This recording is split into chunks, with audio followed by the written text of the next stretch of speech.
வணக்கம். வணக்கம் பிரதர். என்ன தேடுறீங்க? ஒன்றும் இல்லை, உங்கள் ஷர்ட் பாக்கெட்டில் யாரோட ஃபோட்டோ வச்சுருக்கீங்க அப்படின்னு. ஏன்னா ஒன்றும் இல்லை, காலியாக இருக்குது. வடிவேல் மாதிரி இப்படி வெளில எடுத்து காமிக்கிறீங்க. நீங்கள் எந்த ஃபோட்டோ வைக்கிறது இல்லையா? அப்போ ஃபோட்டோலாம் எதுங்க இருக்குது? யார் ஃபோட்டோ வைக்கணும்? ஃபோட்டோ தானே பிரச்சனையாக இருக்குது. நமக்கு வந்து மக்கள் தான் மனசில் இருப்பாங்க எப்போவுமே. இந்த தமிழ்நாடும் தமிழ் மக்களும் மட்டும்தான் எப்போவுமே, அவங்கள தான் நம்ம ஃபோட்டோவா. அந்த இதயத்துக்கு முன்னாடி இருக்க பாக்கெட்டுக்குள்ளே வைக்கிற ஃபோட்டோ பிரச்சனை இல்லைன்றீங்க.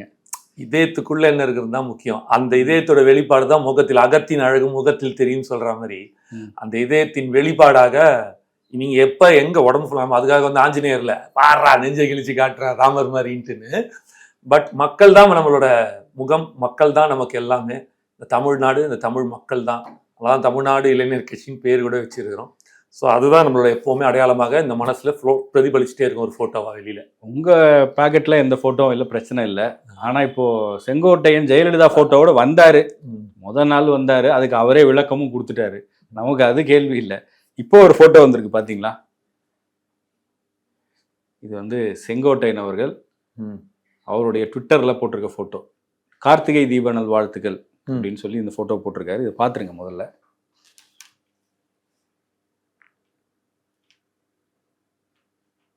ஓகே, பார்த்துறீங்களா? இது தாவேக்காவோட போஸ்டர் தானே? தாவேக்கால தானே இருக்கார் இவர். ஆமாம். இல்லை, கட்சியோட பேர் வந்து நிறைய இந்த சோஷியல் மீடியாவில் இந்த போஸ்ட்டில் போய் பார்த்தீங்கன்னா அனைத்து இந்திய அண்ணா திராவிட தமிழக வெற்றி கழகமா பேர் அப்படின்னு கேட்குறாங்க. ஏன்னா எம்ஜிஆர் ஃபோட்டோ ஏற்கனவே அவங்களே ஏற்றுக்கிட்டாங்க, அண்ணாவோட ஃபோட்டோவும் தாவேக்கா ஏற்றுக்கொண்ட தலைவராக மாறிட்டார். இப்போது புஷியானந்த் பக்கத்தில் செல்வி ஜெயலலிதாவும் இருக்காங்க. ஸோ அவங்களையும் கொள்கை தலைவராக ஏற்றுக்குதா தாவேக்கா? அப்படிலாம் கிடையாதுங்க. இது ஒரு தனி மனிதனோட வெறுப்பை பொறுத்து இருக்கு. பிடிச்சது பிடிக்க வெறுப்பு இல்லை, தனி மனிதனோட விருப்பமை பொறுத்து இருக்கு. நம்ம அப்படிதான் அதை எடுத்துக்கணும். அப்போது இந்த தாவேக்கால இது நிறுத்துறதுக்கு 2 நிமிஷம் இருக்காது. ஒரு ஃபோன் அடிச்சு சொல்லியிருந்தா obviously he has to stop. ஆனால் அது பண்ணல அப்படின்ற போது விஜயண்ணாவோட பெருந்தன்மையை ஃபர்ஸ்ட் பார்க்கணும். இது வேற ஒரு கட்சியில் செய்ய முடியும்னு நினைக்கிறீங்களா? அப்போ பெருந்தன்மை எப்பவுமே இருக்குமா, இல்லை இது இவருக்கு மட்டும்? எப்பவுமே இருக்கும், எல்லாருக்குமே இருக்கும். பிஜேபில இருந்து யாராவது வந்தாங்கன்னா சாவர்கர் போட்டோ, மோடி போட்டோ, இல்ல அமித்ஷா போட்டோ வச்சுக்கலாம். இல்ல அது திமுக இருந்து யாராவது வந்தாங்கன்னா கலைஞர் போட்டோ, ஒரு கேள்வி உதயநிதி போட்டோ பிரதர், இல்ல அதெல்லாம் வச்சுக்கலாமா? அதுக்கப்புறம் வாங்க பிரதர், நான் ஒரு கேள்வி முடிச்சிடுறேன், அதுக்கப்புறம் வாங்க. நீங்க புரியுதுங்களா? இப்போ ஜனநாயக முறைப்படி இருக்கிற ஒரு கட்சியாக இது இருக்குன்னு நம்ம சொல்றோம். ஜனநாயகன் முறைப்படியா? ஜனநாயகம் ஓகே, ரெண்டுமே வச்சுக்கலாம். அவர் தான் முகம் சொன்னால் ஜனநாயகன் முறைப்படி, ஜனநாயக முறைப்படி கூட வச்சுங்க. All both doesn't make that difference. அப்போ பிறப்புக்கும் எல்லா உயிருக்கும் அப்படின்னு சொல்றாங்கல்ல, அந்த பிறப்புக்கும் எல்லா உயிருக்கும்ன்ற போது ஒரு தனி மனிதனுக்கான விருப்பு, அவனுக்கான அந்த உரிய மரியாதை, மரியாதை கூட இல்லை, சுயமரியாதை கொடுக்குற கட்சி இதுன்றது தெளிவுபடுத்துதில்லை. இப்போ நாங்கள் மிகவும் படித்தவர்கள், எங்களை போல் இல்லை அப்படின்னு சொல்லிட்டு மேடைக்கு மேடை பேசிட்டு வரணும் போறலாம் பிச்சைக்காரன் திட்டுனுக்கிறாங்க. தற்கூரி இங்கே யாருன்னு எங்களுக்கே தெரியல. நான் ஆக்சுவலி தற்கூரின்னு நம்ம சொல்லக்கூடாது அந்த வார்த்தையை, பட் சொல்றதெல்லாம் எங்களை தற்கூரி, புரியுதுங்களா? ஆனால் பேசும்போது நீங்கள் பாருங்க எதை எடுத்து பேசிட்டு இருப்பாங்கன்னு. ஆணவத்தின் உச்சமாக எகத்தாளம், அந்த வடிவேல் சொல்ல எகலத்தை ஒரு காமெடியாக டைமிங் பண்ண அந்த மாதிரி ஒரு என்ன சொல்லலாம், ஒரு ஆணவம், ஒரு ஏகாலம், அப்புறம் அந்த மாதிரி லைனாக வரும் பிரதர். நம்ம தமிழ் வீக்கில் வரமாட்டேங்குது டக்குன்னு என்ன. ஸோ அது இங்கிலீஷ்னால் நம்ம சொல்லிவிடுவோம் டக்குன்னு. ஆக்சுவலி தப்பு, அப்படி இருக்கக்கூடாது. பட் ஸ்டில் கொஞ்சம் கொஞ்சமாக இம்ப்ரூவ் ஆகிட்டு வரும். இதோட எல்லாமே அவங்கக்கிட்ட இருக்குது. அதோட வெளிப்பாடை தான் நேற்று நீங்கள் பார்த்துருப்பீங்க. பெண்ணினம், சுயமரியாதை, சமத்துவம் அப்படின்னு சொல்லிட்டு எவ்வளோ கேவலமாக, கீழ்த்தனமாக, இழிவாக பேசி கொண்டு இருக்கிறாங்க.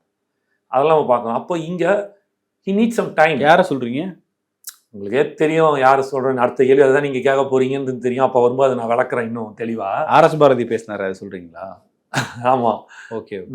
ஸோ இதை நீங்கள் இந்த டிஃப்ரென்ஸ், இது எதுக்காக இதை சொல்கிறேன் அப்படின்னா, அதனால கோவம் வருது. நீங்க கேட்பீங்க, அது கேட்கும்போது அந்த 200 கோடியை டச் பண்ணாரே அதனால கோவம் வருது. இல்ல அதுக்கு ஒரு நீங்க 200 கோடி வந்ததை கூட அதை எப்படி சொல்லணும்னு ஒரு விதம் இருக்குல்ல. சரிங்க, உங்க பிரகாரமே வராங்க. என்ன நான் உங்களுக்கு ஒரு வாதத்துக்காக சொன்னதுல என்ன தப்பு இருக்கு அப்படின்னு கேட்க மாட்டாங்களா? என்ன தப்பு? அவர் சொன்ன வார்த்தைகளை விட்டுருங்க. அவர் என்ன சொல்றாரு, 200 கோடி ஒருத்தருக்கு சம்பளம் வருதுன்னா அந்த அளவுக்கு இங்க அந்த படம் வந்து கமர்ஷியலா சேல் ஆகுது, படம் பாக்குறாங்க. ம். அந்த படம் பார்க்கும்போது ம். பாக்குறதுக்கான கெப்பாசிட்டி இருக்கணும்ல. இப்ப ஒருத்தருக்கு அடிப்படை வாழ்வாதாரமே இல்லாம இருக்குன்னு வைங்களேன், சாப்பாடு ம். இந்த மாதிரி அடிப்படை பிரச்சனை இருக்குன்னா அவன் தியேட்டர்ல போய் 200 ரூபா கொடுத்து படம் பார்க்க போறது இல்ல. ம். சோ ஒரு தன்னிறைவோட இங்க மக்கள் இருக்காங்க. இருக்கிறதுனால பொழுதுபோக்குக்காக 200 ரூபா 300 ரூபா ம். சில நேரங்கள்ல 500 ரூபா எஃப்டிஎஃப்ஸ்கள் இதெல்லாம் நடக்கிறதுனால தானே ஒரு படத்தோட பிளாக் பஸ்டர் ம். பாக்ஸ் ஆஃபீஸ் கலெக்ஷன் இதெல்லாம் நடக்குது. அதனால தானே ஒரு நடிகருக்கு 250 கோடி 300 கோடி இதெல்லாம் கிடைக்குது. ம். அப்போ அதுக்கு காரணம் நாங்க அப்படின்னு அவர் சொல்றாரு. அதுல என்ன தப்பு இருக்கு? ஐயோ, பயங்கரமான ஆளா இருக்காரு. அவங்க கட்சியில கூட தான் ஒருத்தர் நடிச்சாரு.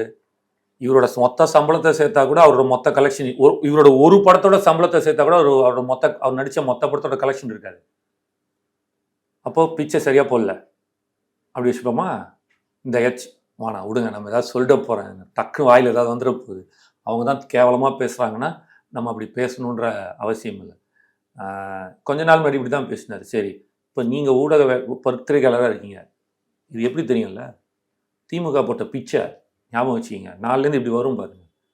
அந்த ஒரு வந்து கேமராமேனாக உட்காந்துருக்காரு, அது திமுக போட்ட பிச்சை. இன்னைக்கு நான் தமிழ் பேசுகிறேன் பாருங்க, தத்தக்கா புத்தகான்னு ஒரு மொக்க தமிழ் பேட்டி கொடுத்துருக்குல, இது திமுக போட்ட பிச்சை. தமிழ்நாட்டில் வாழும் ஒரு மனிதனும் அனைவரும் திமுக போட்ட பிச்சையினால் தான் நம்ம வாழ்ந்துட்டு இருக்கோம். இல்லைனா என்னைக்கோ ரஷ்யாக்கோ இல்லைனா வந்து அமெரிக்காக்கோ இல்லை பிரிட்டனுக்கோ நம்ம எல்லாருமே வந்து அடிமையாகி கொத்தடிமைகளாக போயிட்டு வேலைக்கு போயிருந்துருப்போம். புரியுதா? அதுக்கு இதெல்லாம் தாக்கி பிடிச்சி நிறுத்தினது திமுக போட்ட பிச்சைன்றதை ஞாபகம் வச்சுங்க. அதனால் அவங்கள தப்பாலாம் பேசக்கூடாது அப்படின்ற ஒரு மைண்ட் செட்டில் அவங்க இருக்கிறாங்க. இது என்னன்னு சொல்கிறது எனக்கு சில சமயம் ஒரு சிப்படா அப்படின்னு தான் சொல்லுவோம்ல. ஒரு இதுக்கு மேலே பார்த்தோன்னா, இப்போ நம்ம ரோட்டில் போகிறோம், நம்ம போகும்போது ஒரு அழுக்கை பார்த்துடுறோம். அதை பார்த்து என்ன பண்ணுவோம்? அப்படியே ஒதுங்கி போவோம்ல. எனக்கு அந்த ஃபீல் தான் கொடுக்குது. அதை நான் என்ன அர்த்தத்தை சொல்கிறேன்னு உங்களுக்கு புரியும் நினைக்கிறேன். ஏன்னா நாங்கள்லாம் படித்தவங்க, அதனால் எங்களுக்கு அந்த தராதரம் இருக்குது. ஆணவத்தின் உச்சத்தில் இருப்பவர்கள் இன்னும் சொல்ல போனால் இது எப்படி தெரியும்? யார் வாங்கினது? அவங்க சொல்கிறாங்களே போட்ட பிச்சைன்னு, மக்களால் வாக்களித்து வாங்கின பிச்சையில், நான் அவங்க பாணியிலே சொல்கிறேன் புரிகிற மாதிரி, மக்கள்கிட்ட போயிட்டு நான் வாக்கு கேட்டு அந்த மக்கள் வாக்களித்த பிச்சையில் அமைச்சராகி இன்று ஆணவத்துடன் பேசிக்கொண்டிருக்கும் பெரும் பணக்கார பிச்சைக்காரர்கள் அப்படின்னு வேணா வச்சுக்கலாம். நான் அப்படிதான் சொல்லணும். மக்கள் பிரதிநிதிகள் அவங்கள இப்படி சொல்றது சரியா இருக்குமா? அவங்க பேசுறது தப்புனா நீங்க பேசுறது எப்படி சரியா இருக்கும்? அவங்க அப்படி சொல்றாங்க பிரதர். நாங்க எங்கேயாவது சொன்னோம் இது வரைக்கும் அந்த வார்த்தை? சொல்லலன்னு எல்லாத்தையும் நீங்க சொல்லிட்டீங்களே. அவர் தானே சொல்றாரு. ஏன் அவருக்கு இனிமே பேர் நீங்க வேணா டைப்பு கூட வச்சீங்க. இனிமே அவர் பேர் வந்து வெறும் RS பாரதி இல்ல, பிச்சை பாரதின்னு வரும் வருங்காலத்துல. சரித்திரத்துல இருக்கு. இப்படிதான் கொஞ்சம் வருஷத்துக்கு ஒரு வருஷம் இருக்கும்னு நினைக்கிறேன். பட்டியலின மக்கள் என்ன சொன்னாரு? திமுக போட்ட பிச்சையில் இன்று பட்டியலின மக்கள் வந்து இதுல இருக்காங்க, ஹைகோர்ட்ல ஒர்க் பண்றாங்க, ஏன் ஜட்ஜாவே ஆயிட்டாங்க, அது திமுக போட்ட பிச்சை அந்த பட்டியலின மக்களுக்குன்னாங்க. யாரும் வாயே தரகல, அமைதியா போயிட்டாங்க. இப்போ வந்து இவர் ஏதோ அதுதான் சொல்றாரு, அவருக்கு ஏதோ ரொம்ப அந்த இது மேல ரொம்ப இருக்கு போலது. மேபி அவரோட சரித்திரத்தை எடுத்து பார்த்தா பழசெல்லாம் கலர்னா என்ன உண்மைன்னு தெரிய வரும்னு நினைக்கிறேன். பழச மறக்காத மனுஷனா இருக்காரோ என்னமோ போல. நம்ம யாரும் அதான் சொல்றேன், எங்க அப்பா வயசாகுது. அது இப்போ சில சமயம் என்ன ஆகுதுன்னா, இந்த மாதிரி இவர்கள்லாம் பேசும்போது நம் தந்தையோட வயதில் இருப்பவர்களை ஒரு கீர்த்தனமாக இல்லை, ஒரு விமர்சனம் கூட வந்து பெருசா வைக்க முடிய மாட்டேங்குது. இதெல்லாம் ரொம்ப ஸ்ட்ராங்கா அடிக்கணும். எங்களுக்கெல்லாம் அடிக்கிறதுக்கான டாபிக் இருக்கு, அடிக்கிறதுக்கான சொற்றொடர்கள் சொல்கள் இருக்கு, வார்த்தைகள் இருந்தாலும் அது ஏதோ ஒன்று தடுக்குது. அப்படின்னா நான்லாம் சின்ன வயசுல திருக்குறள் படிச்சு வந்தேன். ஏன் தாவேகா தலைவர் விஜயே வாழ்க வசவாளர்கள்னு சொல்லி கடந்து போறாரு, உங்களுக்கு என்ன அவ்வளவு கோவம்? அதான் இது வரைக்கும் நான் கோவப்பட்டு நான் ஒன்றும் அவரோட தவறான வார்த்தை கூட சொல்லலையே. இன்றும் மரியாதை தானே இப்போ அவர்கிட்ட பேசிட்டு இருக்கு. அதை தான் சொல்ல வரல. நீங்க இன்னைக்கு அந்த இடத்துல இருக்கிறதுக்கு காரணம் யாரு சார்? நாங்க சொல்லலை, அவரு தான் சொல்றாரு பிச்சை எடுத்தான்றது. அப்ப அந்த பிச்சைன்ற வார்த்தை கரெக்டான வார்த்தை அவர் பேசுறது அப்படின்னா, அப்ப நான் தான் சொல்றேன், மக்களிடம் வாக்கு பிச்சை எடுத்து அமைச்சராகி இன்று உங்களோட ஆணவத்தின் உச்சத்தில் உட்கார்ந்து காரணம், இதெல்லாம் மக்களே பதில் சொல்லுவான் திருப்பி. சரி, புரியுதா? First point. ரெண்டாவது, அவர் வந்து ரொம்ப கீர்த்தனமான ஒரு விமர்சனம் வைக்கிறாரு. 200 கோடி வாங்குற பிச்சை போட்டது அப்படின்னு சொல்லிட்டு உனக்கு ஏதோ சொன்னார், 20 ரூபா கூட கொடுக்க முடியாத ஒரு முகம் உள்ள பிச்சை கூட போட மாட்டார் அதெல்லாம் வந்திருக்கீங்களான்னு. இல்லை, அதை யாரும் அவங்க கட்சியிலேயே ஆதரிக்க மாட்டாங்க. அவர் சொன்ன அந்த வார்த்தையை யாரும் ஆதரிச்சு சரின்னுலாம் சொல்ல மாட்டாங்க. அது அவர் உணரணும் ஃபர்ஸ்ட். நான் அதை தான் கேட்குறேன்ல, நீ கம்பேரிசன் வைங்க. நீங்கள் பண்ணீங்கல்ல, நீங்கள் சொல்கிறீங்க, அப்போ உங்ககிட்டயே இருக்கிறார் ஒருத்தர், அவர் அதாவது இவரோட இவர் வாங்குற சம்பளம் கூட ஒரு மொத்த படத்தோட கலெக்ஷன் இல்லைன்னு அழகாக சொல்லிட்டேன். நான் இன்னொன்று சொல்லிடுறேன், யாருமே யாரையும் தூக்கி நிற்க வச்சு கொண்டாடலாம் முடியாது. இங்கே மக்கள் அங்கீகரிக்கப்பட்டால் மட்டும்தான் எப்பேற்பட்டவனாக இருந்தாலும் வர முடியும், தாக்கு பிடிக்க முடியும். புரியுதுங்களா? இவங்க சொல்கிற அர்த்தத்தில் இல்லை. இன்னொன்று, மக்கள் ஏன் பிடிச்சிருக்குன்றத முதல்ல தெரிஞ்சுக்கிட்டோம். அவருக்கு எதுக்காக சொல்கிறேன்னா, அந்த என்ன 20 ரூபா கூட பிச்சை போட முடியாத அளவுக்கு ஒரு முகம் உள்ளவனெல்லாம் இன்னைக்கு 200 கோடி வாங்குறான், அந்த மாதிரி தான் சொன்னார். அதாவது விஜய் அண்ணாவோட இது பாடி ஷேமிங் சொல்லுவாங்க. அவர் வந்து அவரோட உருவகேலி மாதிரி இது பண்ணது தான் இன்னைக்கு நேற்றுக்கு பண்ணவர். அப்போ என்ன லெவலில் இருக்குது திமுகன்றது இன்றைக்கே தெரியுது. நீங்கள் அந்த ஸ்டேட்மெண்ட் சொல்கிறீங்க. இப்போ டெப்டி சிஎம் ஒரே ஒரு விஷயம் முடிச்சு, அதுக்கப்புறம் டெப்டி சிஎம் எதுக்காக இது சொல்கிறேன்னா, இது தெரிஞ்சுக்கிட்டோம் மக்கள். விஜய் அண்ணாவை ஏன் பிடிக்குது தெரியுமா? எல்லாருக்கும் ஒரு மனிதனை பிடிக்கிறதுக்கு 2 முகமாக இருக்கணும். ஒன்று, they should have a cat face or a horse face. ரஜினிக்கு ஹார்ஸ் ஃபேஸ், செங்குத்தாக அழகாக அப்படி இருப்பாங்க அப்படின்னு சொல்லுவாங்க. லட்சணமாக அப்படி அந்த கிரீக்கியர்கள்லாம் இருப்பாங்கல்ல, அந்த மாதிரி இருக்கணும். இல்லைன்னா கேட் ஃபேஸ், க்யூட்டாக இருக்கணும். குட்டி குழந்தைங்களுக்கு, பெண்களுக்கு ரொம்ப பிடிக்கும். நாயை பார்த்த ஒருத்தருக்கு எப்படியான முகம் அமைதுன்றது வர்றது அதெல்லாம் யார் கையிலயும் கிடையாது. அதை வச்சு ஒருத்தரை தீர்மானிப்பாங்க. என்ன பேசுறீங்க, என்னவா இருக்கீங்க, செயல்பாடுகள் என்ன, அததான் சொல்றேன். அகத்தின் அழகு முகத்தில் தெரியும் நான் சொல்ல வரேன். அதை கூட புரிஞ்சுக்காம இவரெல்லாம் அமைப்பு செயலராக உட்காத்தி வச்சு இவர் கட்சியை கட்டமைக்கிறாங்கன்னா, அப்ப அந்த கட்சி எந்த அளவுக்கு கேவலமாக இருக்குன்றத பாருங்க. ஏன்னா ஒரு கட்சியை விமர்சிக்க கூடாது, அதுல எங்களை போல இளைஞர்கள் இருக்காங்க. யாரோ ஒருத்தன் பண்ண தப்புக்கு அடுத்தவனை நான் விமர்சிக்க விரும்பல. எவன் தப்போ அவங்கள மட்டும்தான் நம்ம பேசுற பழக்கம் உண்டு. ஆனா இப்படிப்பட்டவர்கிட்ட, அரசு பாரதி மாதிரி ஆட்கள் கிட்ட அவர் தான் அமைப்பு செயலாளர், ஸோ கட்டமைப்பு அவர் தான் உருவாக்குறாரு. அவர் கீழே இருக்கு அப்படின்னா அவரோட அடுத்த தலைமுறையோட கட்டமைப்பு எப்படி இருக்க போகுது அந்த கட்சியிலன்றதுக்கு இது எப்படி காட்டுதுன்றதுக்கு ஒரு இதுதான் சொல்றேன். 2வது, கிட்டத்தட்ட நீங்க பாத்தீங்கன்னா, இது எதுக்கு சொல்ல வரேன்னா, இது நான் சொல்லலை, ஒரு 20 வருஷத்துக்கு முன்னாடி பயங்கரமான கூட்டம் விஜய் சார் அவர் வீட்டு வாசலில் நிற்கிது. வண்டியில் போயிட்டு இருக்கும்போது அப்படியே ஸ்தம்பிச்சு நிற்கிதான். ஒரு மிகப்பெரிய கேமராமேன் வர்றாரு, உள்ளவங்க என்னப்பா அவ்வளோ கூட்டம் இல்லை, விஜய்னாவோட வீடு, அவரை பார்க்க வந்திருக்காங்க ரசிகர்கள்லாம், அதான் கூட்டம் இருக்குது. அது ரோடு வழியாக கிராஸ் பண்ணுறாங்க, விருங்கம்பாக்கத்தில் ஒரு வீடு இருக்கும்போது அவர் சொன்னாராம், எழுதி வச்சுக்கோ, 30 வருஷம் கழிச்சு, இன்னொரு 20 வருஷம் கழிச்சு, 20-30 வருஷம் கழிச்சு இவனை தமிழ்நாடே கொண்டாடும் அப்படின்னாராம். இவனை பிடிக்காதவனே இருக்க மாட்டாங்க சொல்லி சொன்னாராம். எதுக்கு சார், எப்படி சார் சொல்கிறீங்கன்னா, because he has a cat face அப்படின்னா. சொன்னவர் யார் தெரியுமா? பாலு மகேந்திரா, இந்தியாவின் டாப் கேமராமேன். அவருக்கு தெரியும் எது அழகு, எது ரசிக்கக்கூடிய எது விஷயம் அப்படின்றது.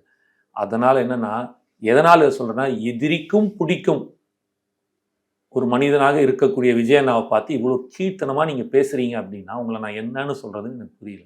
மக்களுக்கு புரியும். மக்களுக்கு கேட் ஃபேஸா இருக்கிறவங்கள பிடிக்குமா, இல்ல நம்மளுடைய பிரச்சனைகளுக்கு குரல் கொடுக்குற வாய்ஸா இருக்கிறவங்கள பிடிக்குமா? நீங்க அதை பத்தி பேசுங்க, அதுக்கு நாம பேசுவோம். நீங்க பாடி ஷேமிங் பண்றீங்க பிரதர், உருவகேலி பண்றீங்க பிரதர், அந்த உருவகேலிக்கு நான் எடுத்து வைக்கிறேன். நான் அதுவும் எப்படி கொடுக்குறேன், எதனால அவர் நீங்க எதுக்கு இதை சொல்ல வரேன்னா, நீங்க போட்ட பிச்சைனால 200 கோடிலாம் அவர் வாங்கல. அவரோட உழைப்பும் அவரோட நடிப்பு திறமையும் மக்களுக்கு பிடித்ததனால் வாங்குறாருன்னு தான் சொல்ல வரேங்க. அதை தான் அந்த நாசுக்கா எடுத்து நான் சொல்றேன். அப்போ பாலு மகேந்திரா மாதிரி ஒரு மிகப்பெரிய கேமராமேன், இந்தியாவிலேயே டாப் 10ல இருக்கிற ஒரு கேமராமேன், இன்று என்றுமே இருக்கக்கூடிய ஒரு மெழுகுவத்தி கொடுத்தா அதை வச்சு உங்களை அழகா ஏத்து ஒரு படத்தை ரிலீஸ் பண்ணக்கூடிய அளவுக்கு, எடுக்கக்கூடிய அளவுக்கு இப்ப இருக்கிற பல கேமராமேன் பார்த்தா. பாலு மகேந்திரா சொன்னார், அதுக்காக எலெக்ஷன்லாம் நடத்த வேணாம், ஸ்ட்ரைட்டா செயின்ட் ஜார்ஜ் கோட்டையில கூட்டு போய் விஜய் உட்கார வச்சிடலான்றீங்க. நான் கண்டென்ட்டுக்குள்ள வரேன். நீங்க அவர் விமர்சனம் வச்சா அந்த விமர்சனத்துக்கு நான் பதில் சொல்றேன். நீங்க பொலிட்டிக்கலா வந்தா நான் பொலிட்டிக்கல் பேசுவேன். அது வேற, இது வேற. ஒருத்தரை உருவகேலி அசிங்கப்படுத்துறீங்கன்ற போது அதற்கு அதை யாரும் எந்த இடத்துலையும் பண்ணக்கூடாது, அது யாரும் அனுமதிக்கவும் கூடாதுங்கிறது தான். அடுத்து இன்னைக்கு டெப்டி சிஎம் பேசும்போது சொல்லியிருக்காரு, நேற்று இயக்க ஆரம்பிச்சவங்கலாம் இன்னைக்கு முதலமைச்சர் ஆகணும்னு நினைக்கிறாங்க. திராவிடர் கழகம் மாதிரியான அமைப்புகள் தேர்தலையே சந்திக்காம, தேர்தல் அரசியல்ல பங்கெடுக்காம, கவுன்சிலர் பதவிக்கு கூட ஆசைப்படாம, கொள்கை மட்டுமே முக்கியம்னு உறுதியா இருக்காங்களே அப்படின்னு ஒரு விஷயத்த சொல்றாரு. நியாயமானது தானே. இப்போ திராவிடர் கழகம் மாதிரி அமைப்புகள்ல அவ்வளவு பேர் அப்படி உழைக்கும் போது, ஒரு கட்சி ஆரம்பிச்ச உடனே நான் முதலமைச்சர் ஆயிரணும் அப்படின்னு சொல்றது ஒரு ஜனநாயக நாட்டுல சரியான்னு கேட்கறாங்க. ஒரு குட்டி கதை சொல்லட்டுமா? வேணா விடவா போறீங்க, சொல்லுங்க. இல்ல கரெக்டா இருக்கும். ஒரு பாட்டி அம்மா என்ன பண்ணாங்களாம், தன் பேரனை கூட்டிட்டு ஷார்ட்டா சொல்லிடுறேன் ஃபாஸ்டா, நான் வழக்கமா இதே மாதிரி சொல்லி போரிச்சு, கதையா சொன்னா கொஞ்சம் இன்ட்ரெஸ்டிங்கா இருக்காங்க. ஒரு பாட்டி அம்மா என்ன பண்ணாங்களாம், ஒரு சாமியார்கிட்ட தன் பேரனை கூப்பிட்டு போயிட்டு, சாமியார் குருஜி இவர் வந்து சக்கரை பயங்கரமாக சாப்பிட்றான், என்ன சொன்னாலும் நிறுத்த மாட்டான், ஆனால் நீங்கள் சொன்னால் கேட்பான், கொஞ்சம் தயவு செய்து அவனுக்கு ஒரு அறிவுரை கொடுங்க அப்படின்னா அந்த சாமியார் அந்த பேரனை அப்படியே அந்த பையன் குட்டி பையனை அப்படியே பார்த்துட்டு பாட்டியம்மாட்ட ஒரு 10 நாள் கழிச்சு வாங்க அப்படின்னு அனுப்பிச்சி விட்டாங்களாம். ஒரு 10 நாள் கழிச்சு திருப்பி அந்த பாட்டியம்மா பேருக்கு போன உடனே குருஜி வந்து உட்கார்றா தம்பின்னு சொல்லிட்டு, சாப்பிடாத, வயிற்றுல பூச்சி வரும், பல்லு சொத்தையாகும், உனக்கு கெடுதல் எல்லாம் அறிவுரை கொடுத்தேன்னு, சரி குருஜி நான் சாப்பிட்லன்னாலும். இந்த பாட்டியம்மாவுக்கு ஒரு சின்ன சந்தேகமாக கூப்பிட்டு, குருஜி இந்த விஷயத்தை நீங்கள் 10 நாள் முன்னாடியே சொல்லியிருக்கலாமே, இப்போ வந்து சொல்கிறீங்களே ஏன் அப்படின்னு கேட்டானா. அதுக்கு அந்த குருஜி சொன்னாரா, மறுபடியும் சொல்கிறேன், இதுதான் ஹைலைட்டான பஞ்சு. அந்த குருஜி சொன்னாரா, முதல்ல நான் சாப்பிட்டுட்டு இருந்தேன், நான் ஒருத்தனுக்கு அறிவுரை கொடுக்கணுன்னா நான் 10 நாளாவது குறைஞ்சபட்சம் சாப்பிடாம இருக்கணும், அதுக்கப்புறம் தான் அறிவுரை கொடுக்கணும். அதனால நான் இப்போ 10 நாளாக சாப்பிடல, அதனால தான் இது இப்போ நான் அறிவுரை கொடுத்தேன் அவனுக்கு அப்படின்னா. மாரல் ஆஃப் த ஸ்டோரி உங்களுக்கே புரிஞ்சிருக்கும் ப்ரோ. என்னோட நீங்க சொல்லிடுங்களே, என்னோட நீங்க ஸ்மார்ட் ப்ரோ. அதனால நம்மளோட மக்கள் ஸ்மார்ட் ப்ரோ. அதனால உங்க கேள்விக்கு நான் ஒரு குட்டி கதையா பதில் சொன்னேன்ல, இதுக்கு என்ன அர்த்தம்னு மக்கள் புரிஞ்சிருப்பான். கமெண்ட்ல வரும் பாருங்க நான் என்ன பதில் சொன்னேன், என்ன மாரல் ஆஃப் த ஸ்டோரின்னு. அந்த மக்களே நம்ம ஜெய் வந்து மாரல் ஆஃப் த ஸ்டோரி என்னன்னு கேட்கிறாரு. என்னோட நீங்க புத்தாலி, தயவுசெய்து மாரல் ஆஃப் ஸ்டோரி எழுதுங்க. Right, okay. அடுத்த கேள்விக்கு போயிடலாமா? அப்ப ஏதோ ஒரு திமுக பிரமுகர், இத்துடன் விளையாட்டு செய்திகள் முடிந்ததா? வாங்க அடுத்தது. ஏதோ திமுக பிரமுகர் வரப்போறாராமே அப்படின்னு ஆதவர்ஜனா சொல்லியிருக்காரு. ஆக்சுவலா இப்பதான் விளையாட்டு செய்திகள ஸ்டார்ட் ஆகுது. இது விளையாட்டு செய்திகள் அல்லது சீரியஸான செய்திகள். வாய்ப்புகள் நிறைய இருக்கு. யார் பிடிஆர் சொல்றீங்களா? இருக்கலாம். இல்ல யாராவது ஒருத்தர். இல்ல பிரதர், யாரெல்லாம் நினைக்கிறீங்களோ போட்டோஷாப் ஈஸியா பண்ணிடலாம் ப்ரோ. யாராவது ஒரு போட்டோ எடுத்து மேல டிவிக்கு வரணும். பிடிஆர் வரலாறு தெரியுமா? அவரோட பின்னணி என்னன்னு தெரியுமா உங்களுக்கு? ஐயா, எல்லாருக்கும் எல்லா வரலாறு இருக்கு ஐயா. ஆனா இன்னைக்கு வந்து வரலாறு தேவையா இல்ல மக்களுக்கான கடைசியில் அந்த எண்ட் பாயிண்ட் அவங்க எல்லாம் என்ன பண்ணாங்க? இவங்க வந்த அத்தனை பேர் மெகா லீடர்ஸ் என்ன பண்ணாங்க? மக்களுக்கு சேவை செய்ய தானே வந்தாங்க. இப்போ அதை தான் நம்ம எடுத்து பேசுகிறோம். ஸோ அந்த சேவை செய்ய யாரை நோக்கி பயணிச்சாங்க? அவங்கெல்லாம் ஒரு மாபெரும் தலைவனை நோக்கி பயணிச்சாங்க. இல்லை ஒரு மாபெரும் தலைவனை நம்பி, தலைவனை நமக்கு இன்னைக்கு அவன் மாபெரும் தலைவன், அன்னைக்கு நம்பிக்கை தான் தலைவன். அன்னைக்கு அண்ணா பின்னாடி போய் கலைஞர் எம்ஜிஆர் நின்னார் அப்படின்னா அன்னைக்கு அண்ணா மிகப்பெரிய தலைவன் கிடையாது. இன்னைக்கு நமக்கு மிகப்பெரிய சாதிச்சு அதை கொண்டு போய் சேர்த்து சாதிக்கும் போது தலைவன் ஆகிறான். ஆனால் அந்த ப்ராசஸ் ஒன்று எடுத்து அண்ணா பண்ணார் இல்லையா? அப்போ அந்த அண்ணா பின்னாடி நிற்கும் போது நம்பிக்கை தானே, அண்ணா பண்ணுவார் அப்படின்னு சொல்லிட்டு எம்ஜிஆரோ கலைஞரோ போய் நின்னது. காந்தி பண்ணும்போது நேரு, காமராஜர், வல்லபாய் பட்டேல் போய் நிற்கிறாங்கன்னா அது ஒரு நம்பிக்கை. சுதந்திரம் வாங்கி கொடுத்து தான் காந்தியை வச்சு நம்ம கொண்டாடிட்டு இருக்கோம். அதுபோல் இன்று உடனே நம்ம எதாவது கேட்டால் என்னங்க வந்து 1.5 வருஷம் கூட அவ்வளோ, அதுக்குள்ள என்னங்க பெருந்தலைவர் அப்படி இப்படின்னு ஆரம்பிப்பாங்க. நான் வந்து உங்களுக்கே தோணுதா? நான் ஆரம்பிப்பாங்கன்னு சொன்னா நான் ப்ராக்டிக்கலாவே பேசுறேன். ஓகே, நான் ப்ராக்டிக்கலா தான் பேசிட்டு இருக்கேன். அப்போ விஜயண்ணான்ற ஒரு மனுஷன் வந்து நிக்கிறாரு, அது அவர் மேல் இருக்கும் நம்பிக்கை தான். அந்த நம்பிக்கை சாதனையாக நாளைக்கு மாறும் தான் நான் பேசிட்டு இருக்கேன். இப்ப நானுமே அதான் சொல்லிட்டு இருக்கேன் இல்லையா, நாங்க ஏன் போய் நிக்கிறோம்? எனக்கு ஒரு நம்பிக்கை கொடுக்குது. அன்னைக்கு எப்படி எம்ஜிஆருக்கு நம்பி போனாங்களோ இன்னைக்கு இருக்கிற தலைவர்கள், பெருந்தலைவர்கள் சொன்னா இன்னைக்கு மாபெரும் தலைவராக மாறும்போது ஓபிஎஸ் ஆகட்டும், இபிஎஸ் ஆகட்டும், ஜெயலலிதா அம்மாவாகட்டும் போய் நின்னாங்க. எப்படி எம்ஜிஆர் கலைஞர் அண்ணாவை நம்பி போய் நின்னாங்களோ அதை தான் சொல்றேன். அப்போ இன்று இருக்கும் நாங்கள் விஜயண்ணான்ற ஒரு நம்பி போய் நிற்கிறோம். நாளை அதை சாதனை படைத்து வரலாறு படைத்து சாதனையாக்கி அது மாபெரும் தலைவராக மாறுவார். ஒரு 30-20 வருஷம் கழிச்சு அன்னைக்கு யாராவது ஒருத்தர் நிற்கும் போது என்னங்க எல்லாரும் விஜய் மாதிரி ஆட முடியுமாண்ணா நாங்கள் பேசிட்டு இருக்கோம். அவனை எப்படி நீங்கள் நம்ம எம்ஜிஆரை கொண்டாடிட்டு கம்பேரிசனில் கொடுக்கும்போது எல்லாரும் எம்ஜிஆர் போல் விஜயண்ணா ஆக முடியாதுன்னு சொல்கிறாங்களோ, 20-30 வருஷம் கழிச்சு எல்லாரும் விஜயண்ணா போல் அன்னைக்கு இருக்கிற எக்ஸ் ஆக முடியாதுன்னு பேசிட்டு இருப்பாங்க. இது வழக்கம், இது வரலாறு. That is okay. அன்னைக்கு எம்ஜிஆர் என்ன சொல்லியிருந்திருக்கும்? எல்லாரும் அண்ணா ஆட முடியுமா, எல்லாரும் காமராஜர் ஆட முடியுமா, ஏதோ சம்திங் சொல்லுவாங்க இல்லையா? இது நடந்துகிட்டே இருக்கும். காலம் வந்து வெற்றி அடைகிற வரைக்கும் உனக்கு அப்படி கொடுக்கும். வெற்றி அடைஞ்சதுக்கப்புறம் அது வந்து உங்களுக்கு வரலாறாக மாற்றி படைக்கும். அது வரைக்கும் ஒரு ப்ராசஸ் தான். இப்போ ப்ராசஸ்குள்ள வந்துட்டோம்ல, முயற்சி ஆரம்பிச்சிச்சுல, அந்த முயற்சி திருவினையாக்கும் நான் சொல்ல வரேன். ஸோ வந்துருவாங்கன்னு இன்னும் நம்புறீங்க? ஏன் வரக்கூடாதுன்னு கேட்குறேன். இப்போ பிடிஆர் மாதிரி ஒரு ஜென்யூனான மேன், ஒரு ஹானஸ்டான மேன் எங்க இருக்கணும்னு நினைக்கிறேன். Right man. அவங்க சொன்னதே நான் திருப்பி சொல்றேன். அவங்க கட்சி தலைவர் ஒருத்தர் சொன்னார் இல்லையா, கலைஞர் சொன்னார், அதே தான் நானும் சொல்றேன். Right man at wrong party. PTR அவரை பத்தி எனக்கு நிறைய தெரியும். நான் பர்சனலா பேசியிருக்கேன் அண்ணன்ட்ட. அவர்கிட்ட இருக்கிற Nirmala Sitharaman finance minister of India will take advice from ஹிம்னு சொல்றாங்க. டேக் அட்வைஸ் ஃப்ரம் பிடிஆர்னு சொல்றாங்க. அப்ப பாருங்க, அப்ப அவருக்கான மதிப்பு மரியாதை எங்க இருக்குன்ட்டு. நான் ரொம்ப சிம்பிள் பிரதர். நான் ஒரு ஏன் இவ்வளவு தூரம் சொல்றேன் அப்படின்றதுக்கு சொல்றேனே. எதுக்கு அவனே சரியா பண்ணா வந்து இல்ல நீங்க பிடிஆர் பத்தி கேக்குறீங்க, உங்களுக்கு உரிமை இருக்கு. இல்ல நான் ஒண்ணு சொல்லிடுறேன். நீங்க சொல்றீங்க எல்லாமே ரைட்டு. ஆனா எனக்கு என்னன்னா, நீங்க சொல்றீங்களே பிடிஆர் நிர்மலா சீதாராமன் அப்படி சொன்னாங்க. சொல்ல போனா அவர் இருக்கக்கூடிய கட்சியிலேயே அவர் விமர்சனத்தை வச்சு அது சர்ச்சையாச்சு.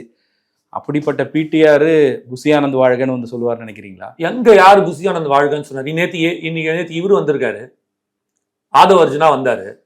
ஓகே, சிடி நிர்மல்குமார் வந்தாரு, ஆதவ அர்ஜுன் ப்ரோ வந்தாரு. இப்ப நேத்திக்கு செங்கோட்டை என்ன வந்திருக்காரு? எங்கேயாவது ஒரு இடத்துல இருங்க காமிச்சிருவோம் ஆதாரத்தோட. எங்கேயாவது ஒரு இடத்துல புசி ஆனந்த் அவர்கள் வாழ்க அப்படின்னு சொல்லி பாத்திருக்கீங்களா? கட்சியோட தலைவர் விஜய், சரி, அவர் போட்டோ போட்டது பிரச்சனை இல்லை. ஓகே. செங்கோட்டையன் போடுற போட்டோல கூட புசி ஆனந்த் இருக்காருன்னா இப்ப அதுக்கு பேர் என்ன? இது எனக்கு புரியவே இல்லைங்க. ஒரு தலைவர், ஒரு பொதுச் செயலாளர், 2 பேர் போட்டோ வரதுல என்ன பிரச்சனை? எனக்கு புரியவில்லை. ஒரு போட்டோவால இந்த போட்டோவெல்லாம் வந்து, அதாவது அங்க இருக்கிற, நான் என்ன சொல்றேன், அதுதான் கட்சி புரோட்டோகால், பிரச்சனை இல்லை யாருக்கும். என்ன, நான் ரொம்ப சிம்பிளா சொல்றேன், உங்களுக்கு ஒரு விஷயத்த புரிஞ்சிக்கவே மாட்டீங்க. இங்க என்ன பிரச்சனை தெரியுமா? எல்லாரும் யானையை விட்டுறீங்க, அங்குசத்தை புடிச்சின்னு சண்டை போடுவாங்கன்னு சொல்லுவாங்க. அந்த மாதிரி அந்த ஒரு போட்டோ ஒரு பெரிய பிரச்சனை. அது அவங்க ஒரு கட்சியோட அவங்க இஷ்டம், என்ன வேணாலும் பண்ணிக்கலாம், நம்ம ஒரு தனி மனித உரிமையோட கொடுக்குறோம். ஆனா நீங்க என்ன பாக்குறீங்க, அந்த இடத்துல இருக்கிற நேற்று வந்த கட்சிடா இன்னைக்கு விஜய் என்ன நிலைமை? விஜய் இருங்க, நீங்க சொல்றது எங்கேயாவது புசி ஆனந்த் என் போட்டோ போட்டே அவனு என்ன சொன்னாரா? சொல்லலைங்க. அது ஒரு மரியாதைங்க. 30 வருஷ உழைப்புக்கு அவர் கொடுக்குற மரியாதை அந்த கட்சியில. வயசு அதை புரிஞ்சுக்கணும் எல்லாரும், புரியுதா? அந்த 30 வருஷ உழைப்பு கொடுக்குற அந்த மரியாதை அது இருக்கும். ரெண்டாவது அனதர் பாயிண்ட், அவங்க 2 பேர் 2 கண்கள் மாதிரி இருக்காங்க கட்சிக்கு. இப்ப எல்லாத்துலயும் மோடி போட்டோ வரும்போது அமித்ஷா போட்டோவும் வருது. ஏங்க பிரைம் மினிஸ்டர் போட்டோ போறீங்க, கீழே எதுங்க அவர் போட்டோ போடுறீங்க அப்படின்னு கேட்க முடியாதுல்ல. மோடியும் அமித்ஷாவும் போல விஜயும் புசி ஆனந்த் இருக்கலாம். உடனே அது பி டீம் சி டீம், அதாவது நம்ம ஒரு கம்பாரிசன் வச்சிங்கன்னா அந்த கம்பாரிசன்ல அழகியோ அந்த இடத்துல சாராசுந்தரியோ பார்க்க மாட்டேங்கிறாங்க. உடனே அதுல இருக்கிற ஏதோ ஒரு லூப்ஸோட டீகோட் பண்ணி வச்சு அதுல இருக்கிற குட்டி குட்டி இந்த இது மட்டும் பிடிச்சி வச்சுக்கிறது வந்து ஏத்துக்கூடிய வாதமால. நான் என்ன பாக்குறேன், அந்த இடத்துல நீங்க வந்து புசி ஆனந்த் அண்ணனோட போட்டோ பார்த்துட்டீங்க, ஆனந்தனோட போட்டோ பாருங்க. நான் அந்த இடத்துல அந்த கட்சியோட ஜனநாயகத்தை பாக்குறேன். ஒரு தனி மனிதனோட ஒரு ஒரு என்ன சொல்லலாம், அவரோட உரிமையை பாக்குறேன்ற, அவரோட சுயமரியாதை எந்த அளவுக்கு இருக்குன்றத பாக்குறேன். அதை நீங்க பார்க்க மாட்டேங்கிறீங்க. யார் பலமுறை அமைச்சரா இருந்தவர், பலமுறை 9 முறை சட்டமன்ற உறுப்பினர் இருந்தவர், அவர் வந்து புசி ஆனந்த் போட்டோவை போடுறதும் புசி ஆனந்துக்கு பின்னாடி பலமுறை ஜனநாயகமா, பலமுறை சட்ட வயதிலும் மூத்தவர், அதான் சொல்றேன், பலமுறை அமைச்சராக இருந்தவர், 9 முறை நீங்க சொன்ன எல்லாமே வந்து எம்எல்ஏவாக இருந்தவரை வேற கூட மதியம் வெள்ள தூக்கி போட்டீங்க. அவர் என்ன கேட்டாரு? கொள்ளடிச்சதுல பங்கு கொடுன்னு கேட்டாரா? இல்லைன்னா எனக்கு ஒட்டு மொத்தமா பிரிச்சு கொடுன்னு கேட்டாரா? ஒரு கட்சி நல்லது தானே கேட்டாரு அவரு. புசி ஆனந்த்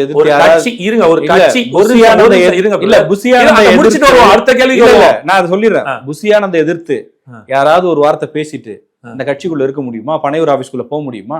என்ன பிரச்சனை சொல்லுங்க, எதுக்கு எதிர்க்கணும் அதை சொல்லுங்க. இல்ல நீங்க இந்த பேட்டியில பேசின அப்புறம் அவர்கிட்ட போய் பார்க்க முடியுமா? பாப்பேனே. எதிர்த்து நீங்க பேச முடியுமா? பேசுவேன். எதிர்த்து எதுக்கு பேசணும் சொல்லுங்க. எனக்கு எதிர்ப்புன்றது என்னங்க? நான் உங்க பிரகாரமே வரேன் ப்ரோ. இப்போ செங்கோட்டையன் என்னங்க ப்ரோ பண்ணாரு? என்ன தவறு? பிரிந்து சென்றவர்கள் ஒன்று சேர்க்கணும்னு சொல்றாரு. நான் என்ன சொல்றேன், as a leader ஒரு ஒரிஜினல் ரிலவெண்டான ஒரு பாயிண்ட், வைஷ்ணவி, ஜெகதீஸ்வரன் இவர்களை எல்லாம் தாவேகாவில் சேர்க்க வேண்டும்னு நாளைக்கு லயலாமணி பேட்டி கொடுத்தாருன்னா அடுத்த நாள் அவருக்கு என்ன நடக்கும்? என்ன காரணம் என்ன? இப்போ நீங்க ஜெகதீஸ்வரன் கேக்குறீங்கல்ல, அதற்கான வாய்ப்பு இருக்கா? இருக்கும். இவங்களுக்கு வைஷ்ணவி நீங்க சொன்னீங்கல்ல, இருக்குமா? இருக்கும். ஆனால் யார் முடிவு பண்ணணும்? இருங்க, பொதுச் செயலாளர் முடிவு பண்ணுவாரு, இல்லைன்னா விஜய் நான் முடிவு பண்ண முடியுமா சார்? அதுதான் செங்கோட்டையன் விஷயத்துல இருங்க சார், வரேன் சார். அதுதான் சார் நானும் சொல்லிட்டு இருக்கேன். இப்போ செங்கோட்டையனும் லைலாமணி ஒண்ணு கிடையாது, புரிஞ்சுங்க. செங்கோட்டையன் நீங்க சொன்னீங்க தெரியுமா, ஒரு வரலாறு வச்சீங்கல்ல, எவ்வளவு சீனியரு, யாருக்கு சீனியரு? எடப்பாடிக்கே சீனியர்னு சொல்றீங்க இல்லையா? அவரு ஒரு விஷயத்தை கொண்டு வந்து வைக்கிறாரு. என்னன்னு சொல்றாரு? சார் கட்சியில இவ்வளவு பிரச்சனை பேசி தீப்போம், உட்காருங்க, கொண்டு வாங்க உள்ள அப்படின்றாரு. இங்க அவதூறை பரப்பி கொண்டிருக்கும் சில பேரை நீங்க என்ன பண்றீங்க? லைலாமணி கொண்டு போய் வச்சா நீங்க எடுக்கணும், போய் சில எடுக்க மாட்டாரா அப்படின்னு கேக்குறீங்க. ஒருவேளை ஓபிஎஸும் என்ன பண்றாங்கன்னு அதிமுக காரங்கிட்ட கேளுங்க சார். வரேன் சார். வைஷ்ணவியும் ஜெகதீஸ்வரனும் பண்றது தாவேகாக்கு எதிரானது, டிடிவி ஓபிஎஸ் பண்றது அதிமுக எதிரானது சொல்லவே இல்லையா? டிடிவி எங்க எடுக்கணும் சொன்னாங்க? பிரிந்து சென்றவர்களை ஒன்றிணைக்கணும்னு. இருங்க அததான் பேச்சுவார்த்தையாவது நடத்துங்கன்றாரு அவரு. ஆமா, அது நடத்துங்க, கட்சிக்குள்ள சொல்லுங்க, கொண்டு வாங்கன்றாரு. அவர் கேட்கிறாரு. அவர் கேட்டது என்னன்னா, சார் இன்னைக்கு எடப்பாடி 4 வருஷம் ஆட்சி நடத்தினது யாரால? ஓபிஎஸ் என்ற ஒரு மனிதனால. அவங்களோட 18 பேர் கொண்ட டீம் வந்து அவங்களுக்கு உதவி நின்னாங்களா இல்லையா? அன்னைக்கு வாக்கி போயிருந்தா அப்போ உங்களுக்கு காரியார வரைக்கும் வச்சுப்பீங்க, ஆனா வெளில போவீங்க.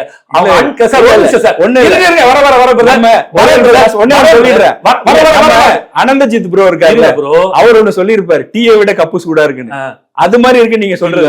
அதிமுக பிரச்சனைக்கு நீங்க எங்க நீங்க தான் சார் கேள்வி கேட்டீங்க, அந்த கேள்விக்கு தான் நான் பதில் சொல்லிட்டு இருக்கேன். எனக்கு ஒன்றும் கப்பும் சூடுல டீயும் சூடுல, அதான் ஒரு பிரச்சனையும் கிடையாது. நம்ம எப்பவுமே நார்மலா ஜாலியா இருக்கிற கேரக்டர் தான். எங்க பால எங்ககிட்டே கொடுக்குறீங்களா, அது நம்ம கிட்டே வந்தது. சரி, எனிவே விஷயத்துக்குள்ள வருவோம். ஓபிஎஸ் நிபந்தனையற்ற சமரசத்துக்கு வரேன்ட்டார். அப்ப நீங்க பேசணும்ல, ஏன் பேசல? இல்லங்க எடுக்க முடியாதுங்க, தொடர்ந்து அவதூறுங்க. இப்ப நீங்க சொன்ன வைஷ்ணவி தொடர்ந்து அவதூறு. எப்படிப்பட்ட கரூருக்கு ஒரு வீடியோ போட்டிருந்தாங்க விஜயண்ணா வச்சு, பாத்தீங்களா பார்க்கலையா? ஏங்க அவங்கெல்லாம் கட்சிக்கு உழைக்க வரலங்க, இவங்கெல்லாம் பல வருஷம் கட்சியில உழைச்சவங்க. 2 முறை முதலமைச்சரா இருந்தவர், அவரு இத்தனை வருஷம் இருந்திருக்காரு. அந்த அம்மா என்ன, சரி நம்ம யாரையும் கம்பேரிசன் பண்ணக்கூடாது. சரி, அப்ப நீங்க விஜய் பப்ளிசிட்டி, இதை வச்சு பப்ளிசிட்டி அந்த இடத்துல ஒரு சீட்டு வாங்கிட்டு போச்சு, அவ்வளவுதான். மற்றபடி வேற எதுவும் கிடையாது. நீங்க ஜெகதீஸ்வரன் சொல்றது வேற ஒரு பிரச்சனை, புரியுதுங்களா? அதற்கு ஒரு அரசியல்ன்ற போது பொறுமை காக்க வேண்டும், டைம் இருக்கு, எல்லாமே இருக்கு. நான் எல்லாத்தையும் வெளியில எடுத்து பேச முடியாது. அது அவர் எடுத்த முடிவு. எங்கேயாவது தாவேகா ஜெகதீஸ்வரன் நீக்கப்படுதுன்னு சொல்லிச்சா, எடுத்து வைங்க. அதே மாதிரி எங்கேயாவது நீங்க சொன்ன அந்த பொண்ணு பேர் என்ன, வைஷ்ணவிய நீக்கப்படுதுன்னு சொல்லிச்சா, சொல்லியே. அவர்களா வெளில போனாங்க, அவர்களா கட்சிக்கு எதிராக உட்கார்ந்துருக்காங்க. இங்க ஓபிஎஸ்ஆ வெளியில போல, ஓபிஎஸ் நீக்கப்பட்டார், இவர் நீக்கப்பட்டார். அப்ப கட்சியில குரலே கொடுக்க கூடாது, சர்வாதிகாரமா இருக்குதுன்னு தான் நான் சொல்ல வரேன். அவங்க உட்கட்சி பிரச்சனை இல்ல, அதுல உங்களுக்கு என்ன இருக்கு? எனக்கு நீங்க தானே சார் கேக்குறீங்க. இல்ல செங்கோட்டையனை சார், நீங்க செங்கோட்டையன் ஏன் தூக்கி, நீங்க சொன்னீங்களா ஒரு வார்த்தை சொல்லி தூக்கி வெளில போட்டாங்கன்னு, வெளியில வந்தாச்சு. அதெல்லாம் பேசுறேன், இவ்வளவு நாள் பேசினேன் நான் அதை பத்தி. உள்கட்சி பிரச்சனை தானே சார் நான் போறேன். நீங்க ஒரு கம்பாரிசன் வைக்கிறீங்க, இந்த மாதிரி புஜி ஆனந்தனோட பண்ண முடியுமான்னு. முடியும் நான் சொல்றேன், நான் போய் சண்டை போடுவேன்னு சொல்றேன், நான் கேட்பேன்ற. அண்ணன் ஏத்துப்பா, எங்க சண்டை வரும் சொல்லுங்களேன். இப்போ ரொம்ப சிம்பிளா சொல்றேன். இப்போ செங்கோட்டையன் ஒரு விஷயத்த சொல்லிட்டாரு, எடப்பாடி ஏத்துக்கல, அதனால வெளியில வர பிரச்சனை. ஒரு செங்கோட்டையன் எடப்பாடி ஏத்துந்தாருன்னா முடிஞ்சிருக்கும்ல. இன்னைக்கு உங்களுக்கு ஒரு நிர்வாக ஒருங்கிணைப்பாளர் கிடைச்சிருக்க மாட்டாரு. அதான் சார், செங்கோட்டையன் போனா வேற ஒருத்தர் வருவார் sir. Men may come men may go, party will go on forever, அவ்வளவுதான். இப்போ நான் என்ன சொல்றேன், இப்போ நீ ஒரு பிரச்சனை இருக்கு வச்சுங்க, ஒரு எக்ஸ் ஏதோ ஒரு பிரச்சனை லைலாமணி எடுத்துட்டு போய் வைக்கிறாரு. அதை ஏற்றுக்கொள்ள இடத்துல இருந்துச்சுன்னா ஏத்துக்க போறாங்க. இங்க ஏதாவது ஒரு இடத்துல, நான் கேட்கிறேன், ஏதாவது ஒரு இடத்துல அதிகாரப்பூர்வமாக நீங்க சொல்லுவதை தாவேகா கட்சி நீக்கியதா? அவங்களா வெளில போனாங்க, அவங்களா சண்டை போட ஆரம்பிச்சாங்க, அவங்களா எதிர்க்க ஆரம்பிச்சாங்க, அவங்களுக்கா பப்ளிசிட்டி தேடிக்கிட்டாங்க, அவங்களா வளர்றாங்க. அப்ப இது ஒரு அஜெண்டான்றத நான் சொல்ல வரேன். புரியுதா உங்களுக்கு? இது ஒரு அஜெண்டாவாக ஸ்லீப்பர் செல்லாக உள்ள வந்துட்டு மாட்டிக்கிட்டு வெளில போறாங்க, அப்படிதான் நான் பாக்குறேன். திமுக எக்ஸ் மினிஸ்டர் யாரோ வராங்கன்னு அந்த பிடிஆர் சொன்னீங்க இல்லையா, ஒய் நாட் பிடிஆர் நான் கேட்டேன். ஏன் அப்படின்னா நல்லவர்கள் வர்றதுக்கு நம்ம வரவழைக்கலாம், தப்பு கிடையாது. இப்போ அதுதான் நான் சொல்றோம்ல, மறுபடியுமா அண்ணன் சொன்னதுதான். திமுக மேலேயோ அதிமுக மேலேயோ எந்த வித ஒரு அழிக்கணும் கழிக்கணும் அது பண்ணணும்லாம் எண்ணம் கிடையாது.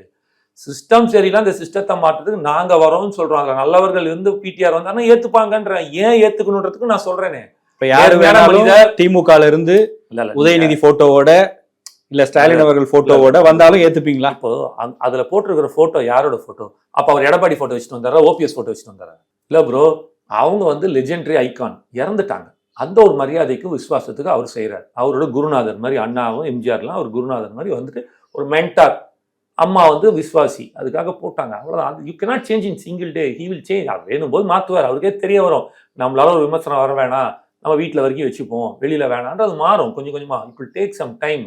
ரெண்டாவது, இதை தாண்டி நீங்க சொல்றது, இப்போ நாளைக்கு பிடிஆர் வராரு உள்ளன்னா உதயநிதி போட்டோட ஏன் வரணும் சார்? பிரச்சனை இல்லை, அவர் இல்ல வேற யாராவது சொல்றேன். எப்படி சார்? அவர் இறந்த ஒரு போட்டோ தான் சார் வச்சுட்டு வர்றாரு. எங்கேயாவது ஓபிஎஸ் கலைஞர் கருணாநிதி போட்டோ வச்சுட்டு வந்தா அப்படின்றது ஒரு உதாரணத்துக்கு சொல்ல வரேன். அது தனிப்பட்டது, பாப்போம், அன்னைக்கு பேசுவோம், வரட்டுமே, வந்ததுக்கு அப்புறம் நம்ம பேசுவோமே அதுக்கு என்ன ஏது அப்படின்றத.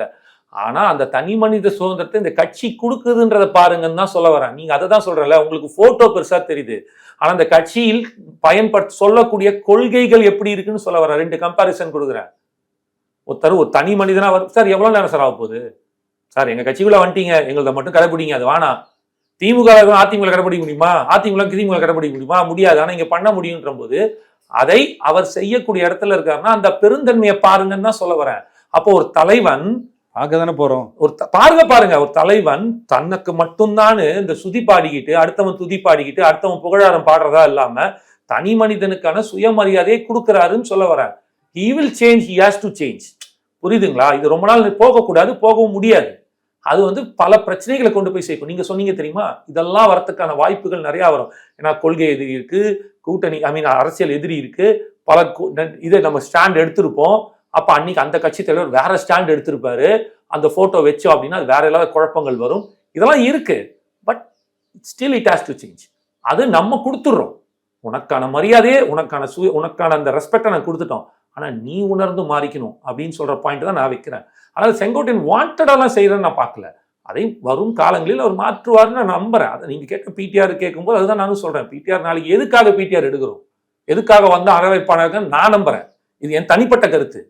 ஏன் அப்படின்னா கொரோனா காலத்திலேயே கிட்டத்தட்ட தமிழ்நாட்டுக்கு 40,000 கோடி ரூபா ஒரு வருஷத்துல 2021 வந்தாங்க, 22, 23 அந்த வருஷத்துல 40,000 கோடி ரூபாயை மிச்சப்படுத்தி, செலவினங்களை மிச்சப்படுத்தி, அப்போ நீங்கள் எவ்வளோ டவுனில் இருக்கும் தமிழ்நாடு உங்களுக்கே தெரியும். ஏன்னா இந்தியாவே அப்படி தான் இருந்துச்சு. உலகமே ரொம்ப ஒன்றும் ப்ரொடக்ஷன் இல்லை, பெரிய ரெவன்யூ இல்லை, ஜிடிபி க்ரோத் ஒன்றுமே இல்லாத போதே 40,000 கோடி அந்த லீக்கேஜஸ் இன் கவர்மெண்ட் டிபார்ட்மெண்ட்ஸ் இருக்குல்ல, அங்கங்கே லீக்கேஜ் ஆகுது.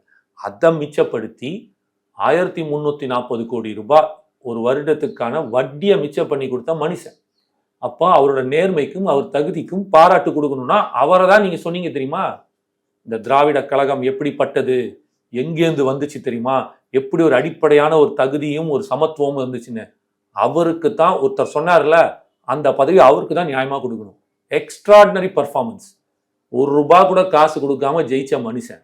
ஏன்னா எங்க பசங்க அங்க இருக்காங்க, சொல்றாங்க, எங்க டீம் பசங்க, யாருக்கும் விலை போகவே மாட்டார், நேர்மை நாணயத்தோட பேசுவார். அவரோட அதெல்லாம் பார்த்துருப்பீங்க. இன்னைக்கு இன்னும் அவரை பார்த்து கை தட்டி அவர் ஒரு வீடியோ பேசினார்னா ஒட்டுமொத்த நேஷனல் மீடியாவும் சரி, பெரிய பெரிய ஃபினான்ஷியல் கன்சல்ட்டும் சரி, அதை அவர்கள் வாட்ஸ்அப் ஸ்டேட்டஸ்லையும் அவங்க ஃபேஸ்புக்லையும் ட்விட்டர்லையும் இன்ஸ்டாலையும் ஷேர் பண்ற அளவுக்கு இருக்குன்னா அந்த நாலேஜபிள் பர்சன் இருக்கும்போது 40,000 4 லட்சம் கோடியா இருந்ததை 40,000 மிச்சம் பண்ணி 3.5 லட்சத்துக்கு கொண்டு வந்தார திருப்பி 9 லட்சம் கோடியில கொண்டு வந்து நிறுத்திருக்கீங்க.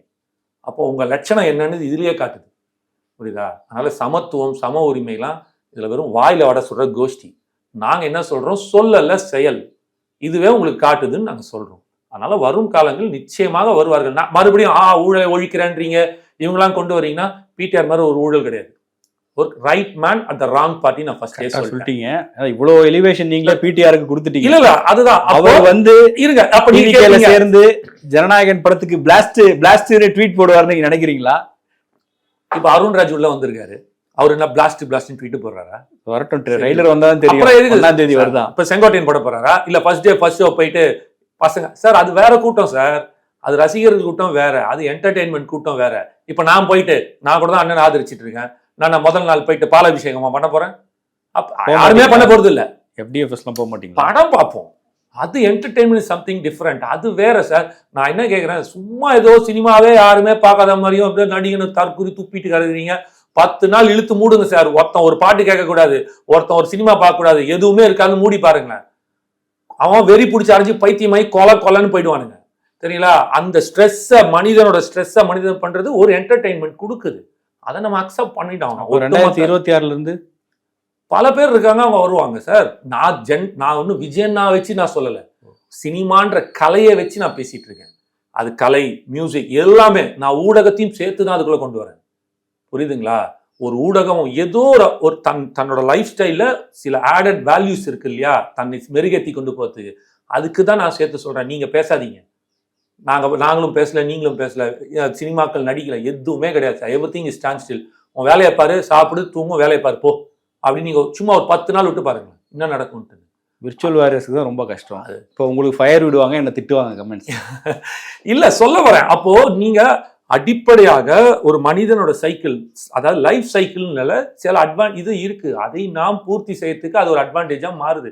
ஒரு சாப்பாடு உட்காந்து வெறும் சாம்பாரை சாப்பிட்டு அந்த சாம்பாரை குடிச்சிட்டு போக முடியுமா? சாம்பார் சாப்பிட்டா நல்லா இருக்குதுன்ட்டுன்னு அது கூட அடுத்தது முடிக்கும் போது எதுல முடிக்கணும்?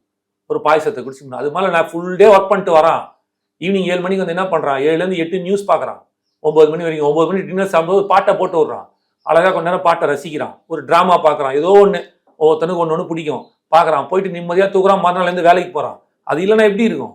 அதனால சார், அது இந்த பூமி இப்போ இல்லை, 2000-3000 வருஷத்துக்கு முன்னாடியே மொழிக்கும் கலைக்கும் நான் கொண்டாடின கூட்டம் இங்க சங்கம் வளர்த்து கொண்டாடின கூட்டம். அதனால இந்த மண்ணுக்கு அதற்கான பெருமை, அதற்கான அடையாளம் எப்பவுமே உண்டு. அதனால நீங்க அதெல்லாம் தயவுசெய்து விட்டு நான் அதை தான் சொல்ல வந்தேன் மறுபடியும். நீங்கள் கேட்பவர்கள் யார் வேணாலும் உள்ள வரலாம். அவர்களுக்கு தாவேக்காவில் இடம் பெறக்கூடிய அனைத்து விதமான எதிர்பார்க்கக்கூடிய தாவேக்காக்குன்னு சில எக்ஸ்பெக்டேஷன்ஸ் வச்சிருப்பாங்கல்ல, அதை பூர்த்தி செய்யக்கூடிய ஆளுங்க தான் எடுத்துப்பாங்க. ஸோ நாளைக்கு நேத்தி சரிப்பா போன வாட்டி இருந்தாருப்பா அவர் ஊழல் பண்ணார், இந்த வாட்டி ஏத்துக்கிறீங்க அப்படின்னு ஒரு பேச்சு வந்துச்சு வச்சிங்களேன். அதுவுமே நான் என்ன சொல்றேன், அந்த கட்சியில அந்த தலைமை சரியில்லை, ஊழல் பண்ணார், அதை விட்டுட்டு வெளில வந்து இங்க சேர்றாரு. இந்த தலைமை எப்படி இருக்குன்னு பாருங்கன்னு நான் சொல்லுவேன்.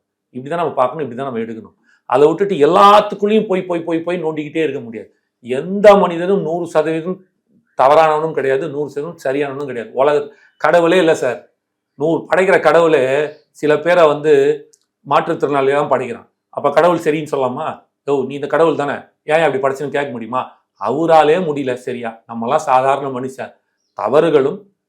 தப்புகளும் நடக்கதான் செய்யும். அதை திருத்தி கொண்டு மாற்றிக்கொண்டு வருபவன் எல்லோருமே இந்த தாவேகா கட்சிகளை வரலாம் அப்படின்னு நான் ஒரு இதுவா வைக்கிறேன். அங்க கண்டிப்பாக நம்ம இதை செய்வோம். அப்போ நம்மளோட பாயிண்ட் மறுபடியும் ஒரு அஜெண்டா தான். ஒரு சமுதாயத்தை உருவாக்கணும்னு வர்றாரு. அடுத்த கட்ட அதற்கான வேலைப்பாடு அவரே சொல்லிட்டார். காஞ்சிபுரத்துல எப்படிப்பட்ட ஒரு தேர்தல் வாக்குறுதின்னு அப்படி லைட்டா அப்படி தூவி விட்டுருக்காரு. ஸோ அந்த தேர்தல் வாக்குறுதிகள் எப்படி வரப்போகுதுன்ற போது ஒரு சிறந்த கட்டமைப்பு உள்ள மனித நேயம் உள்ள மனித நேயமே இல்லை. ஒரு ஆஸ்பத்திரி அடிப்பட்டு ரோட்ல கிடக்கிறான் அப்படின்னா அவனை ஆஸ்பத்திரி கூட்டு போதை விட்டுட்டு போட்டோ எடுத்துட்டு வாட்ஸ்அப்லையும் இதுலையும் போட்டுட்டுறாங்க, ஃபேஸ்புக்லையும் போடுற அளவுக்கு ஒரு ஷேர் பண்ற அளவுக்கு ஒரு கூட்டம் போயிடுச்சு. இதெல்லாம் மாறி ஒரு நல்ல சமுதாயம், அடுத்த தலைமுறை மிக சிறந்த சமுதாயமாக வளர்க்கறதுக்கும் இருக்கிறதுக்கும் விஜயண்ணாவும் தாவேக்காவும் இருக்கும்னு நான் நம்புறேன். மீண்டும் சந்திக்கும் வரை நன்றி, வணக்கம். Thank you bro.